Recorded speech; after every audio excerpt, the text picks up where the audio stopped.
ఇప్పుడు ఏ పార్టీకైనా వ్యతిరేకంగా మాట్లాడితే వాళ్ళు పెయిడ్ ఆర్టిస్ట్ అంటారు. ఎందుకంటే ఇవాళ కాంగ్రెస్ పార్టీలో నిరుద్యోగుల పాత్ర కీలకమైంది.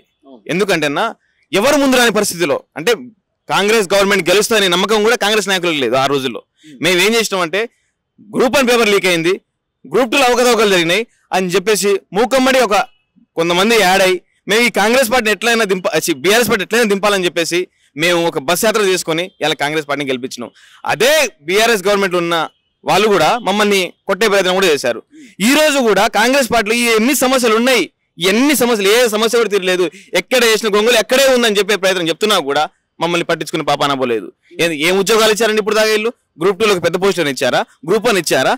ఏ ఇచ్చారు? మెగా డిఎస్ అన్నారు, ఎక్కడ పోయింది? నిరుద్యోగ వృత్తి ఎటు పోయింది? గెస్ట్ ఫ్యాకల్టీ గౌరవ వేతనం ఇస్తారు, ఎక్కడ పోయింది? ఇంకా చెప్పుకుంటూ పోతే చాలా జూన్ 2 నాటికి అన్ని శాఖల్లో ఖాళీలు గుర్తించి సెప్టెంబర్ 17 కల్లా భర్తీ చేస్తామని చెప్పారు. 2 జూన్లు అయిపోయినాయి, 2 సెప్టెంబర్లు అయిపోయినాయి. ఏది మరి ఒక్క నోటిఫికేషన్ అన్న మాకేం పని ఉంటుంది అన్న? మాకు ఒకవేళ మీరు ఉద్యోగాలు ఇచ్చి ఉంటే మేము పోయి చదువుకుంటాం కదా, లైబ్రరీలో స్టడీ హాల్లో చదువుకుంటాం.